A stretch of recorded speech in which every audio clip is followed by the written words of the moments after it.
Bonjour et bienvenue sur Human First, le podcast business qui parle plus d'humains que de chiffres. À chaque épisode, je vous emmène à la rencontre de professionnels qui ont osé voir le monde du travail différemment. Comment ? En plaçant l'humain au cœur de ses priorités et de sa stratégie. Je suis Cécile Chaperon, entrepreneuse, RH, coach et militante pour un monde du travail plus épanouissant et plus responsabilisant. Et maintenant, place à notre invité du jour. J'ai l'immense plaisir aujourd'hui de vous présenter Marie-Sophie Obama, qui, vous vous souvenez, m'avait été recommandée par Isabelle Grosmaître. Marie-Sophie est une basketteuse quand elle rencontre celui qui deviendra son ami, Tony Parker. Après une carrière de basketteuse pro, Tony Parker l'a choisie pour devenir directrice générale de l'Asvel féminin, à Lyon. Elle co-crée aussi en 2017 l'association Les Lumineuses avec Nathalie Pradine, et elles organisent tous les ans le festival Lyon gagne avec ses femmes, dans lequel j'avais eu la chance d'intervenir sur le sujet du leadership au féminin il y a quelques années. En mars 2018, elle intègre le classement des 50 femmes les plus influentes de Lyon, rien que ça. J'ai souhaité l'interroger, car avec Tony Parker, ils ont été officiellement le premier club de sport à mission en inscrivant dans leur statut que LDLC Asvel féminin met sa passion au service de la société afin que chaque petite fille, chaque femme puisse réaliser ses rêves et devienne le capitaine de sa vie. Je ne vous en dis pas plus, nous enregistrons cet épisode dans le bureau de Tony Parker. Bonjour Marie-Sophie. Bonjour Cécile. Alors, est-ce que tu pourrais nous raconter l'histoire de la création d'un club à mission ? C'est hyper rare, en fait, dans le paysage français. Donc, est-ce que tu pourrais nous raconter cette histoire ? Oui, avec grand plaisir. Déjà, c'est la création, elle est assez profonde, parce que d'entrée, quand en 2017, on a repris le club avec Tony, on a eu envie de porter notre action et notre ambition en dehors des terrains de sport, parce que justement on a eu la chance de se rendre compte, nous à titre personnel, ce en quoi le savoir-être que l'on acquiert au travers du sport de haut niveau était un formidable levier pour pouvoir embrasser des sujets majeurs dans la société, et puis pour aussi apporter des clés et valoriser en fait des compétences que l'on ne nomme pas toujours. Et donc dès 2017, on a eu envie de parler au plus grand nombre, de fédérer, certes autour de notre ambition sportive, mais en faisant passer des messages qui, dans la réciprocité, que ce soit avec notre public ou avec nos partenaires, allaient aussi leur être utiles. Et puis, parce que c'est notre sensibilité, un petit peu la mienne aussi, la question de la place de la femme dans la société a été majeure, de savoir comment on pouvait apporter notre contribution à un moment où on était en plein dans la révolution MeToo, de se dire aussi que un acteur du sport féminin professionnel pouvait avoir des choses à dire et faire passer des messages sur cette thématique. Donc petit à petit, en fait, on a construit un petit peu notre engagement sociétal. Et puis c'est véritablement une fois la dynamique interrompue, puisque c'est vrai qu'en 2020, je pense que pour tout le monde ça a été le cas. Ce Covid est venu mettre un coup d'arrêt à bien des dynamiques ou des ambitions. On a regardé le côté positif de la chose en se disant ce coup d'arrêt, ça doit être l'occasion pour nous d'aller au bout de nos convictions et d'entamer une démarche pour que en fait cet engagement sociétal soit véritablement inscrit. Alors on savait pas encore la forme que ça allait prendre, mais dans notre ADN en tout cas. Et puis après ça s'inscrit forcément dans les statuts. Ouais. Et donc du coup, comment vous avez fait la connaissance de ce statut-là ? Qu'est-ce qui a fait que vous vous êtes dit c'est celui-là qu'on veut ? Qu'est-ce que ça a changé ? Alors là, on s'est laissé largement porter, guider par Isabelle Grosmaître, qui donc j'avais la chance de côtoyer au sein du réseau et du board régional d'IWF, donc International Women's Forum, avec qui j'ai eu toujours beaucoup de plaisir à échanger, beaucoup d'admiration aussi pour elle. Et elle venait, après avoir porté toutes ces questions-là au sein de grands groupes, donc le dernier en date Danone, elle venait de créer sa structure Goodness & Co. Et donc voilà, je me suis confiée à elle assez rapidement pour lui exprimer la volonté qui était la nôtre, mais tout en ne sachant pas comment justement on allait faire procéder. Donc on a eu la chance d'être le premier client de Goodness & Co. Et c'est vraiment elle qui nous a aidé à bâtir, à structurer en fait notre vision, à l'affiner aussi et à lui donner la forme d'une entreprise à mission, de devenir le premier club à mission de l'environnement du sport professionnel. au-delà de ça, au-delà de déterminer une raison d'être, ce qui était important pour nous, c'était vraiment de modifier le modèle économique, puisqu'on était justement dans une période qui voyait les modèles traditionnels du sport être menacés. Et donc, on s'est dit, voilà, on va montrer qu'il y a une nouvelle voie qui existe, économiquement viable, mais autour de l'engagement et de la responsabilité sociétale des clubs de sport professionnel. Oui, c'est vrai que j'ai été étonnée quand elle m'a parlé de club à mission. J'imaginais même pas en fait que c'était possible. Mais vous êtes une entreprise. Oui, on donc est une entreprise, on est une SAS, voilà. Donc on est une entreprise, c'est nous qui avons fait le raccourci en nommant ça un club à mission. Ouais. Mais bien sûr, on est une entreprise et c'est justement à ce titre et pour reconnaître aussi qu'un club de sport professionnel est une entreprise à part entière, on s'est dit qu'on allait embrasser ce mouvement-là qui, je pense, fédère de plus en plus d'entreprises de secteurs d'activité différents. Du coup, vous êtes officiellement entreprise à mission depuis quand ? Alors, nous sommes officiellement depuis le 13 décembre 2021, donc c'était le vote en Assemblée Générale, et puis après le temps d'actualiser les statuts et le CABIS. Voilà, depuis fin d'année 2021, on a fait l'annonce officielle fin du mois de janvier 2022. Est-ce que depuis, il y a d'autres clubs qui ont fait ça ? Alors, il y avait déjà des clubs de sport. Je pense que le pionnier des pionniers, c'est le club de Niort Rugby, niveau amateur, même si la puissance économique du rugby est telle que ça reste quand même une vraie démarche. Et puis, à quelques mois près aussi, il y avait un club de foot ici à La Duchère, donc de national, me semble-t-il, qui avait aussi embrassé ce statut-là. Et donc, il me semble qu'aujourd'hui, il y a effectivement le club de Bayonne aussi, qui s'est doté de la qualité d'entreprise à mission et que c'est un mouvement qui intéresse de plus en plus de clubs. Moi, j'ai reçu quand même pas mal de sollicitations pour pouvoir témoigner, mais c'est un mouvement qui mériterait de s'enclencher de manière un petit peu plus significative. Mais je pense que voilà, on est vraiment au début, aux prémices, et puis les pionniers doivent aussi faire la démonstration que ça fonctionne et que ça peut être un véritable axe de développement. Mais j'ai eu la chance de recevoir la confidence d'un ou une des dirigeantes, pour pas donner trop d'indices, d'un club de basket, de ligue féminine de basket qui devrait aussi entamer une démarche. Donc j'ai envie de croire que ce mouvement-là est bien parti. Qu'est-ce que tu as pu constater comme différence depuis que vous avez monté cette démarche dans vos performances, dans votre club, dans la façon dont vous gouvernez le club ? Alors déjà, entre le moment où on a adopté ce statut, cette qualité, et le moment où on a vraiment, véritablement pu impulser notre nouvelle dynamique, qui s'est écoulé 6 mois, parce que nous, on est calé sur des saisons sportives. Et donc, c'est vrai qu'on a adopté, il a fait l'annonce de ce statut en milieu de saison sportive. On a essayé de faire suffisamment passer les messages, ou en tout cas d'aligner l'action que l'on pouvait mener sur le niveau sociétal avec notre action sportive. Et il y a eu un petit temps d'inertie ou d'adaptation qui n'a pas forcément été évident, ne serait-ce que pour nous, savoir comment ça se déclinait concrètement, en performance sportive, je parle, et pour que le sportif aussi puisse sortir un petit peu de la bulle de la compétition pour pouvoir vraiment comprendre en fait quels étaient les leviers pour eux aussi et pour permettre d'être un petit peu plus performants. Et c'est particulier parce que pour autant, pour définir notre raison d'être, on a fait en sorte de solliciter toutes les forces vives du club. Donc tout le secteur sportif a été mis aussi à contribution. Mais c'est vrai qu'on se rend compte qu'entre une volonté de la direction, même si on a un niveau d'implication le plus poussé possible, et le moment où ça se traduit de manière très concrète dans le domaine de compétences de chacun des collaborateurs, il y a toujours un temps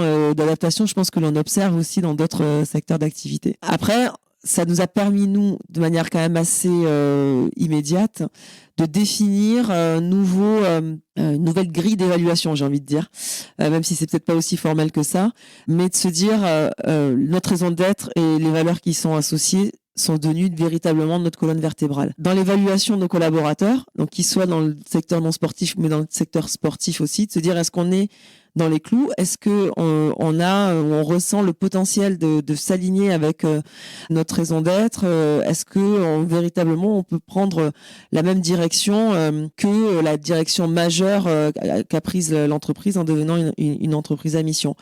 Et ce que ça a changé assez rapidement, c'est que l'on a cherché à élever la mission sociétale au même niveau que la mission sportive, ce qui est quand même quelque chose d'assez inhabituel dans une entreprise de sport professionnel. Donc il y a eu des réajustements assez rapidement, on va dire, dans les 6 premiers mois, notamment par rapport à certains collaborateurs, notamment notre entraîneur avec qui on n'était plus forcément en phase.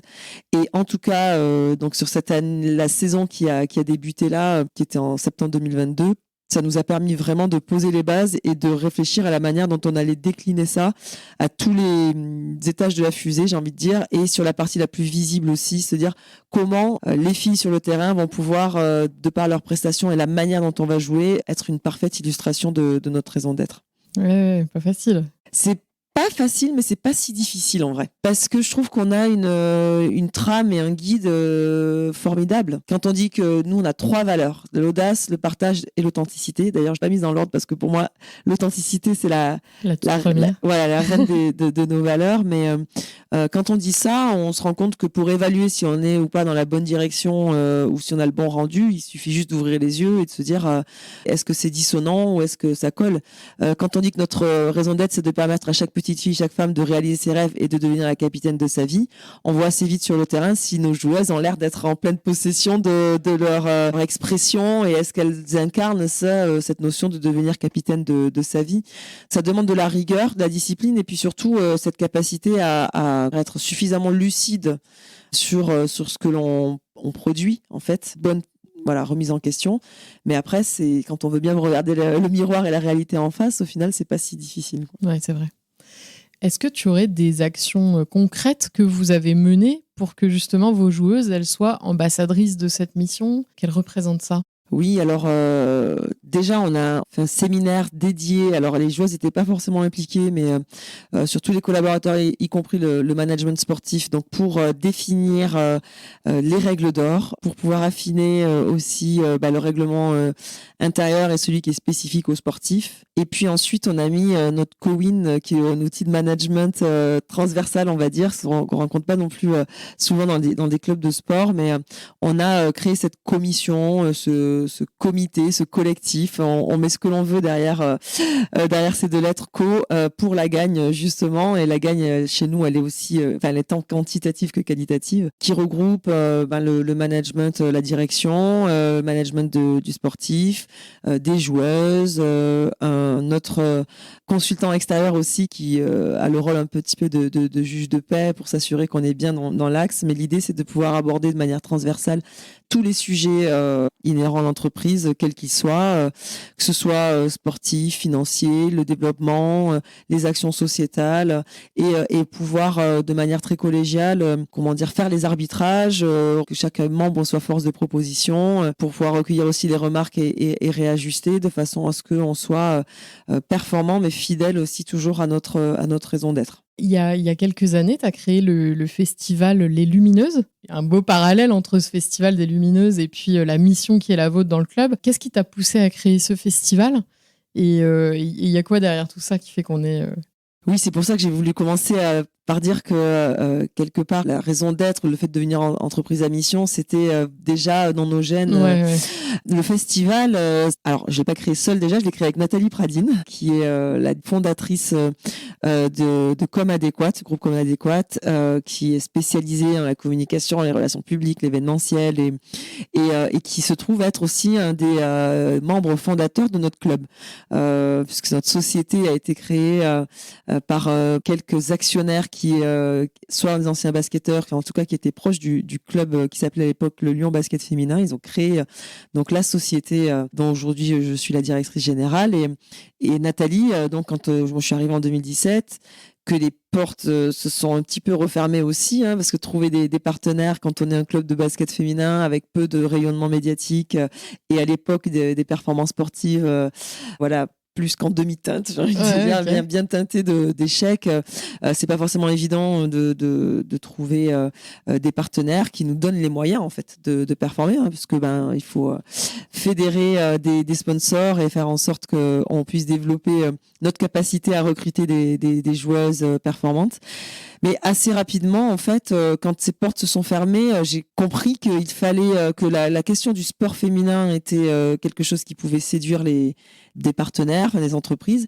Mais au-delà de ça, la question de la place de la femme dans la société. Comme je l'ai dit, on était en plein MeToo et je sentais aussi qu'il y avait une espèce de, alors pas lassitude, mais un côté un petit peu réfractaire à se dire que, attendez, on n'est pas tous discriminants ou on n'est pas tous maltraitants ou on n'est pas toutes non plus victimes. Et nous, à ce moment-là, on était un petit peu dans ça, à se dire, mais attendez, oui, certes, aujourd'hui, je caricature, personne ne veut de nous, ou peu de gens connaissent l'ASEL féminin, mais pour autant, on a des messages à faire passer, on peut être utile à la société et diffuser des messages qui soient positifs. Et donc, c'est à ce moment-là que l'idée a germé de se dire, mais en fait, pour illustrer ça, il faudrait que l'on crée un lieu, enfin un moment, un rendez-vous où on peut célébrer la performance des femmes et ce qui se fait de manière déjà positive sans pour autant que ce soit mis dans la lumière et qui puisse apporter une contribution aussi positive à chacune, chacun dans son domaine d'activité de manière tout à fait décloisonnée en se disant soit moi oui, attendez, on porte déjà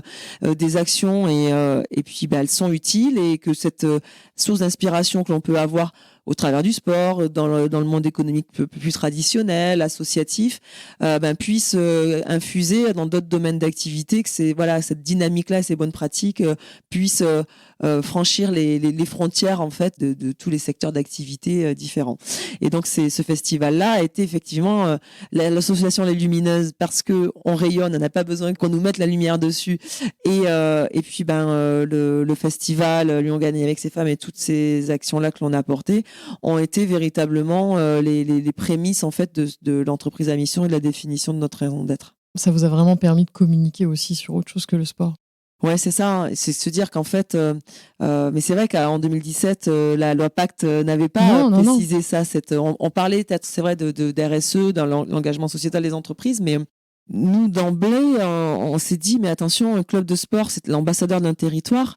À ce titre-là, ça responsabilise aussi et ça doit faire passer des messages au-delà même de venez nous voir performer ou pas parfois et parce que à titre personnel moi aussi j'avais eu la chance comme je le disais de me rendre compte à quel point le sport était au-delà de l'utilité c'était un outil parfait de performance ou de monter en compétences. J'avais vraiment envie qu'on arrive à illustrer ça et que l'on quelque part si l'ASEL féminin devait exister dans un paysage sportif lyonnais très dense, il fallait qu'il porte ça en fait. Ouais, mais en plus le sport c'est vraiment un vecteur de passion, d'engouement. Les gens sont vraiment passionnés par le sport, donc c'est un super canal de communication autour de ça. Ouais, c'est un canal de communication, ça permet de fédérer et ça permet aussi d'illustrer. Parce qu'en un match, alors ça dépend comment on zoome, même avec que ce soit en une saison, un match ou même un entraînement, on peut de manière mais très très facile illustrer des problématiques que l'on va rencontrer, par exemple dans l'entreprise, dans le management, toutes ces choses-là. En fait, on illustre facilement et ça permet aussi d'aborder des thématiques ou des notions de manière un petit peu plus variée. Donc du coup de faire en sorte que ce déclic opère, quoi, se dire oui d'accord, ok, là je comprends. Tu parlais d'impacter le monde positivement. Toi personnellement, Marie-Sophie, qu'est-ce que tu as encore envie de faire? C'est quoi tes ambitions sur ce sujet-là? Écoute, j'ai pas de plan. Non, j'ai pas de plan. En fait, je trouve que vraiment l'inspiration, elle vient beaucoup aussi en cheminant. Je suis très au clair sur ce que je veux pas. En tout cas, avec qui je suis. Je parlais d'authenticité tout à l'heure. Pour moi, c'est capital. Me dire est-ce que je suis en phase ou pas avec ce que je fais, les personnes avec qui j'échange. Est-ce que je m'y retrouve en termes de valeurs. J'adore les gens, ça c'est clair, et j'adore l'intelligence collective aussi. Et donc, on peut avoir une idée, mais je trouve qu'en tant que manager ou leader, ça dépend comment le mot que l'on utilise, mais c'est certes bien d'avoir une vision, mais on la construit aussi beaucoup avec les forces vives qui nous entourent et qui sont de formidables sources d'inspiration aussi. Donc moi, je suis pas là en train de me dire je veux impacter à tout prix la société. Ce qui est sûr, c'est que je crois au monde des bisounours, au monde meilleur. Je me dis qu'on a une chance de dingue d'évoluer dans le pays dans lequel on évolue, ou même si tout n'est pas parfait, bien sûr, on a en tout cas la possibilité de s'exprimer, on a la possibilité de rebattre un peu les cartes. Et je pense que c'est Ouais, je sais pas si c'est une sensibilité peut-être que j'ai eue petite ou quoi, mais de me dire vas-y, faut pas laisser passer cette chance-là, et même si c'est difficile et même si on a des obstacles, je pense que c'est toujours sympa de se dire que rien n'est figé et rien n'est fatalité absolue. Mais bon voilà, et donc du coup moi c'est juste ça, c'est de me dire j'ai envie de croquer la vie à fond et de faire en sorte que petit à petit, en tout cas moi pour les missions qui me sont confiées, de faire en sorte de pouvoir apporter ma pierre à l'édifice et de laisser quelque chose qui est plutôt mieux que ce que j'ai pu trouver en arrivant. C'est vraiment ma seule ambition. Donc voilà, en cheminant, on voit où ça mène. Mais ce que je veux pas surtout, c'est, en tout cas, j'espère que je serai suffisamment alerte et lucide pour me dire le jour où ça viendra que je suis plus la personne au bon endroit, parce que je pense que la transmission, c'est quelque chose de fondamental, et rien ne nous appartient vraiment. Donc de pouvoir faire en sorte que dans le cadre des missions qui nous sont confiées, on soit, en tout cas, on n'est jamais vraiment sûr, mais en tout cas, on sente que l'on est toujours la personne, adéquate. Ça, c'est vachement important. Si tu devais donner un conseil à une petite fille ou à une jeune femme qui nous écoute justement pour devenir le capitaine de sa vie, ce serait quoi ton petit conseil personnel ?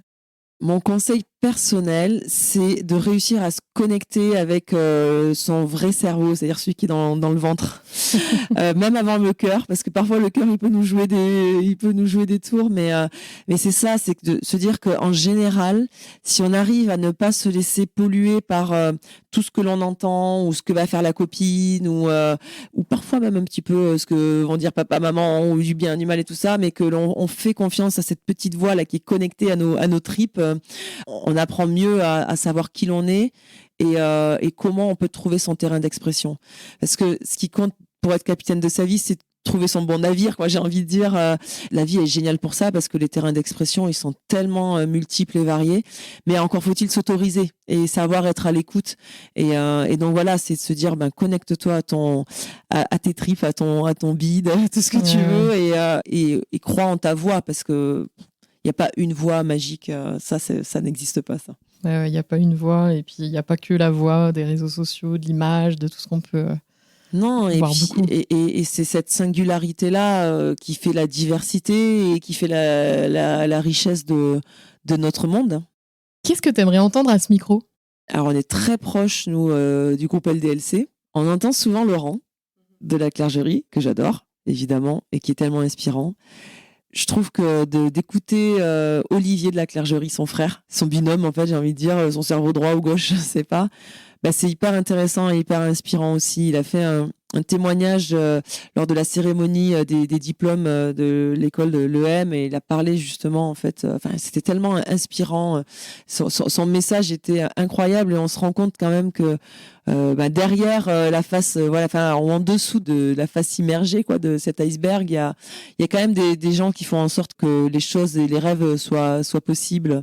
Même s'ils peuvent paraître peut-être un peu plus carrés, cadrés ou quoi que ce soit, ils ont cette part de, justement, ce dont je parlais, quoi, d'inspiration, d'instinct, qui fait qu'ils rendent les choses possibles aussi. Donc, je passe le témoin à Olivier de la Clergerie.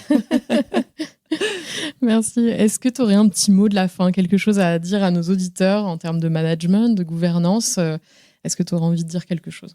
Ouais, je pense que vraiment, et plus que jamais, il faut garder les yeux grands ouverts et les oreilles aussi grandes ouvertes pour pouvoir ne jamais se croire arrivé, en fait. Il n'y a rien de pire, je pense, que quand on est en position de management, de se dire que les choses elles sont figées, que même si on a des méthodos, des principes et tout ça, que tout ça est figé, parce que la vie, c'est l'impermanence.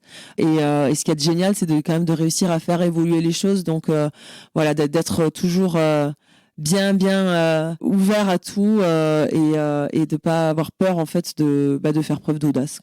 En tout cas, je te remercie beaucoup pour d'avoir accepté l'invitation, et puis aussi pour en fait ton authenticité. T'en parles beaucoup, mais tu l'incarnes, et ça, c'est le plus beau cadeau que tu peux faire à quelqu'un qui t'interviewe. Merci beaucoup. Merci à toi. J'espère que vous avez aimé cet épisode autant que moi. Si vous connaissez quelqu'un qui aurait beaucoup de choses à dire sur le sujet, je serais très intéressée de le savoir. Alors partagez-nous son nom en commentaire. Pour nous soutenir, N'hésitez pas à partager cet épisode et à vous abonner à notre chaîne pour ne pas manquer les prochains. Et si l'envie de nous mettre plein d'étoiles et un commentaire vous prenez, n'hésitez surtout pas. À bientôt!